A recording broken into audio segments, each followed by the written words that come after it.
Hello and welcome dear students. आज का जो लेक्चर है यहाँ हम जिम्नोस्पर्म्स के कुछ क्लास जो 3 क्लास दी थी इनके कुछ कैरेक्टर्स और उनके कुछ इकोनॉमिक इम्पोर्टेंस के बारे में पढ़ेंगे।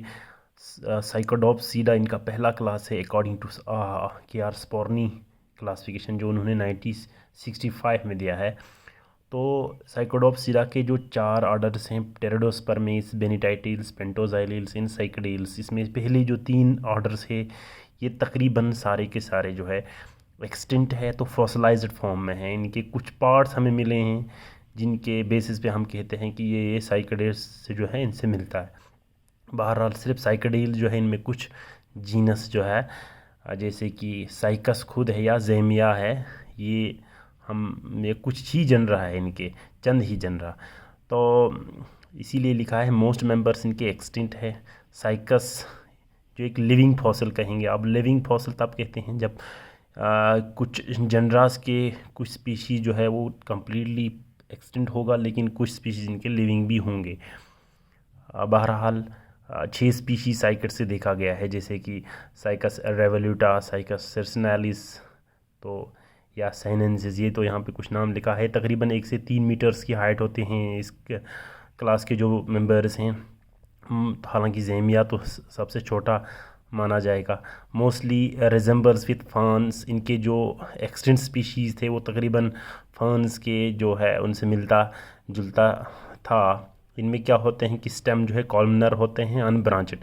तो इसका मतलब ये जो हमारे कोकोनट के दरख्त हैं बिल्कुल ऐसे ही दिखते हैं। उन पे कुछ स्कैर्स होते हैं उनके स्टेम पे। लीव्स और present on upper side. Obviously इसमें बड़े बड़े फ्रॉन्ट्स जैसे होते हैं जो ऊपर वाले साइड में होगा, जैसे कि आपने नारियल के दरख्तों पे देखा होगा, बिल्कुल ऐसा ही। तो इनमें रूट जो है टैप रूट होते हैं, जैसे कोरोलाइड रूट जो नास्टॉक जो है साइकस में होता है सिम्बायोटिक नाइट्रोजन फिक्सेशन करने के लिए। वेस्कुलर बंडल इनमें पॉलीजाइलिक होता है। पॉलीजाइलिक कहने का मतलब इसमें जो बहुत सारे वेस्कुलर कैम्बियम की रिंग्स होगी और साथ में सेकेंडरी वुड भी आपको देखने के मिलेंगे। वुड जो है ये मैनोजाइलिक है। मैनोजाइलिक मतलब हो गया जो सेकेंडरी जाइलम है, तो इसके बीच में बहुत सारे पैरेन्काइमेटस मेडुलरी रेज भी होंगे। तो ऐसे वुड जो है नॉर्मली कमर्शियली हम इनको वैल्यूड नहीं माना जाएगा। कुछ शाइजोजीनियस कैविटीज़ होते हैं इनमें स्टेम में। अगर आप देखोगे कुछ स्पेसेस हैं जो शाइजोजीनियसली बने हैं। ये चीज़ याद रखेंगे, शाइजोजीनियस कैविटीज़ बनता है जब 2 सेल जो है वो आपस में एक दूसरे से थोड़ा दूर चला जाएगा, उनके सेल वॉल पार्टीशन हो जाएगा और बीच में गैप रह जाएगा, केविटी क्रिएट हो जाएगा। उन केविटीज़ में कुछ जैसे सेकेंडरी बाई प्रोडक्ट्स जो है इनमें स्टोर्ड होता है, जैसे कुछ क्या टैनिन, रेजिन वगैरह, ठीक है। तो या कुछ म्यूसिलेज जैसे इनमें स्टोर रहता है। बहरहाल ये शाइजोजीनियस केविटीज इनमें देखा गया है। मोस्टली डायोशियस होते हैं। ओव्यूल ऑर्थोट्रोपस मतलब सीधा स्ट्रेट होगा और स्टाक्ड ओव्यूल्स होते हैं। पॉलिनेशन इनमें 5 सेल स्टेज में देखा गया है। सिंपल या ट्रू पॉलीएम्ब्रियोनी होता है। पॉलीएम्ब्रियोनी हो गया जब जो हमारे ये है ओव्यूल के अंदर एक से ज़्यादा एम्ब्रियो बन जाना। हालांकि इनमें बहुत सारे एम्ब्रियो बनते हैं, ये जिम्नोस्पर्म में ख़ास देखा गया है, लेकिन सिर्फ मेचोरिटी तक तो एक ही पहुंच जाता है उन एम्ब्रियोज में से। तो साइकस या जेमिया इनकी एग्जांपल दिया गया है। साइकस रेवोल्यूटा जो है ये लार्जेस्ट स्पर्म इनके प्लांट किंगडम में होता है। बहरहाल इसी तरह से दूसरा जो हमारा ऑर्डर है वो है कॉनिफेरोप्सिडा। ये बहुत डोमिनेंट है जिम्नोस्पर्म्स की। हमारे जो आजकल के जिम्नोस्पर्म जो आपको दिख रहे हैं इनमें ज़्यादातर मेंबर्स जो है वो इसी कॉनिफेरोप्सिडा के मेंबर्स हैं। ये मतलब बहुत हाई रीच तक इनकी हाई बहुत लंबा भी होते हैं, 100 मीटर तक कहीं कहीं चला गया है। रूट जो है वो टेप रूट होता है। माइकोराइजल एसोसिएशन इनमें होता है, जैसे बेसिडियोमाइसीड्स के मेंबर्स दिखने को मिलेंगे आपको। स्टेम ब्रांचेड या अनब्रांचेड होते हैं। इनमें 2 टाइप के शूट्स होते हैं, जैसे लॉन्ग शूट्स या शॉर्ट शूज़ या डॉर्फ शूज़। इनको हम branch of limited growth and branch of unlimited growth कहा करते हैं। बहरहाल लीव्स जो है वो 2 टाइप के मिलेंगे, स्केली लीव्स और फोलिएज लीव्स। फोलिएज लीव्स बोलेंगे पत्तेदार लीव्स को। तो स्केली लीव्स जो है ये भी होता है इन्हीं डॉर्फ शूट्स पे छोटे छोटे, या आपको ये कून्स में नज़र आएंगे। मोस्टली नीडल लाइक होते हैं, जैसे पाइनस का आपने देखा होगा। और इनकी लीव्स में थिक क्यूटिकल और क्यूटिकल एक ख़ास किस्म की हैं, एक ऑयली जो है या एक वैक्सी जो है सिक्रेशन है इनके लीव्स पे लगी हुई होगी। और स्टोमेटा काफ़ी डीप होता है इनके सरफेस पे, वो इसलिए होता है ताकि ये ट्रांसपैरेशन कम हो जाए, लॉस ऑफ वाटर कम हो। तो ये ज़ेरिक करेक्टर है, ज़ीरोफाइट, जो कम पानी जहाँ होगा वहाँ ड्राई ग्रो करने वाले प्लांट्स की फीचर्स है। इनमें बहुत सारे ऐसे होते हैं, मोनोशस डायोशस भी हो सकता है। यहाँ ओव्यूल एनाट्रोपस ज़्यादा मिलेंगे और सेसाइल ओव्यूल यानी स्टॉक नहीं होता है मोस्टली केस में। वेस्कुलर बंडल्स मोनोजाइलिक है, यानी एक ही वेस्कुलर कम्बियम और उसके साथ सेकेंडरी ग्रोथ आपको दिखेंगे।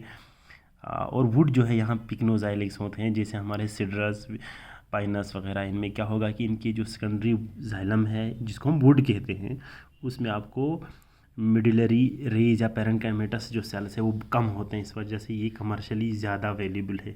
लाइसोजीनियस केविटीज़ जहाँ होता है, तो इनमें क्या हो गया, लाइसोजीनियस मतलब हो गया वो केविटीज़ जो सेल खुद ही पहले उन पे शाइजोजीनियस में दो सेल अलग होकर उनके बीच में स्पेस क्रिएट होता था, यहाँ खुद सेल ही डिजॉल्व या डिसइंटीग्रेट हो जाता है, उसकी जगह क्या बन जाए, कुछ केविटीज़ बन जाएगा कुछ सेल डिसइंटीग्रेट होने की वजह से, तो उनमें कुछ स्टोर कर दिया जाता है रेजिन टेनिन वगैरह। बहरहाल पॉलिनेशन यहाँ 4 सेल स्टेज में होते हैं।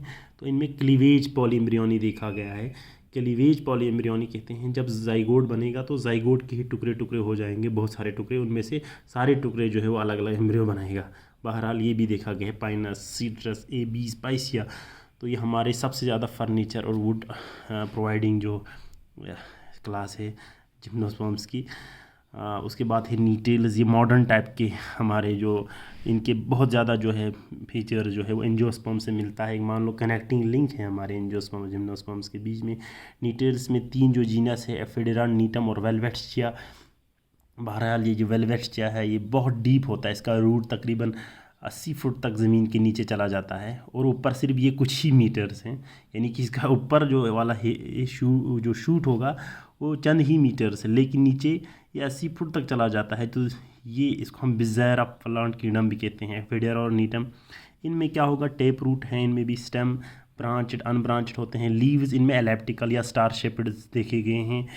और इनमें ख़ास चीज़ जो डिफरेंस बाकी इनमें से अलग करता है, इनमें वेसल्स प्रेजेंट होता है, क्योंकि जो हमारा जाइलम एक कॉम्प्लेक्स परमानेंट टिश्यू है, इसके अंदर वेसल्स जो है ट्रैकीड्स वेसल्स वगैरह जो इनके साथ वेसल्स भी मौजूद है यहाँ, ये डिफरेंस है। लीव्स में रेटिकुलेट वेनेशन होता है जो कि बाकी में नहीं देखा गया है। एंड और क्या क्या है, some are clustered and coloured, कुछ लीव्स तो जो है मॉडिफाइड होके कलर इनमें आ गया है, यानी कि वो फ्लावर जैसे अपीयरेंस दिखते हैं, यानी फ्लावर जैसा दिखता है, जैसे फ्लावर भी होते हैं हमारे किन में, एंजियोस्पर्म्स में। तो यानी कि फ्लावर की तरफ एक एवोल्यूशन जो है, एवोल्यूशन में ये ऐसा लगता है शायद ये जो एंजियोस्पर्म्स है वो इन्हीं से निकल के आ गया हो। डबल फर्टिलाइजेशन भी देखा गया है, ये डबल फर्टिलाइजेशन बोलते हैं जब एक मेल गेमेट जाके वो एंडोस जो सेंट्रल सेल है उसकी न्यूक्लियस के साथ फ्यूज़ हो जाए, एक जो है वो एग के साथ, तो दोनों मिला के हम डबल फर्टिलाइजेशन बोलते हैं, ट्रिपल फ्यूजन प्लस सिंगेमी। तो ऐसा जो है फीचर्स जो है इनमें दिखने को मिला है, हालांकि एंडोस्पर्म फॉर्मेशन यहाँ नहीं होता है। तो ये कनेक्टिंग लिंक माना जाता है क्योंकि ये जो है इन प्रिमिटिव एंजियोस्पर्म हमारे जैसे मैग्नोलिया है इनके साथ ज़्यादा मेल खाता है। तो ये हो गया हमारी इनकी 3 क्लास। जहाँ तक इनकी इकोनॉमिक इम्पोर्टेंस की बात है तो सोर्स ऑफ टिम्बर है, जैसे पाइनस है, सिड्रस है, एगैथिस कॉरीपाइन जिसको बोलते हैं, एगैथिस ऑस्ट्रेलिस, तो पाइनस वालिचियाना, कायरू या कायर जिसको बोलते हैं हम, जिससे अपने हम खिड़कियाँ दरवाजे लगे हैं, इनकी जो लकड़ियाँ हैं वो इसी से हम निकालते हैं। तो ये सोर्स ऑफ टिम्बर और ओब्लिक वुड है ये। जैसे देवदार तो बहुत हार्ड माना जाता है, आपको पता होगा, इसमें कुछ केमिकल्स भी सिक्रीट होते हैं जिसकी वजह से इसकी वुड जो है वो इंसेक्ट प्रूफ होता है इनके। तो बहरहाल सागो एक स्टार्च है, ये साइकस से निकाल खाया जाता है। सिमिलरली जो चिलगोज़ा एक ड्राई फ्रूट की तरह खाया जाता है। पाइनस जिहार्डियाना से निकलता है। फ्लाईवुड जो है स्यूडोसुगा टैक्सीफोलिया से निकाला जाता है। पेंसिल की जो लकड़ी है वो जूनिपेरस वर्जियाना से निकलता है। कुछ डाइज टैनिन्स जो है वो निकाला जाता है, जैसे पाइसिया स्पीशीज से। टर्पेंटाइन एंड रेजिन जो है पाइनस और सिड्रस की दरख्तों से निकाले जाते हैं। फॉसिलाइज्ड रेजिन जैसे रोजिन या अंबर आपने सुना होगा, ये रेजिन ही है किसके, पाइनस सक्सिनिफेरा के। पाइनस की भी 6 स्पीशीज़ जो है ये पाए जाते हैं। बहरहाल टैक्सोल ये एक इम्पॉर्टेंट केमिकल है जो कि टैक्सस ब्रेविफोलिया और टैक्सस बकेटा से निकाला जाता है। ये हम ट्रीट करने के लिए नहीं, ये है एंटी कार्सिनोजेनिक प्रॉपर्टीज़, इनमें कैंसर को ट्रीट करने के लिए, कोलोन और ब्रेस्ट जो कैंसर है उनको हम ट्रीट करने के लिए इस्तेमाल करते हैं। एफेड्रीन ये भी एक केमिकल है जो एफेडेरा से निकलता है। अक्सर ये अस्थमा और रेस्पिरेटरी जो कंजक्शंस है उनको ट्रीटमेंट के लिए इस्तेमाल करता है। मेनी जिम्नोस्पर्म्स जो है वो यूज़ करते हैं एज ए ऑर्नामेंटल, सजाने के लिए, जैसे साइकस आपने देखा होगा, बहुत यूनिवर्सिटीज़, कॉलेजेस, पार्क्स, गार्डन्स के रास्ते में पाइनस के दरख्तें लगाया जाता है। थूजा, अर्केरिया, जैमिया, जूनिपेरस, ये सारे के सारे जो प्लांट्स हैं ये हम अक्सर लॉन्स में, अपने गार्डन्स में लगाया जाता है। प्यारे, बहुत खूबसूरत होते हैं सजाने के लिए। बहरहाल कुछ चंद इकोनॉमिक इम्पोर्टेंस लिखा गया है जिम्नोस्पर्म्स की। Thank you so much.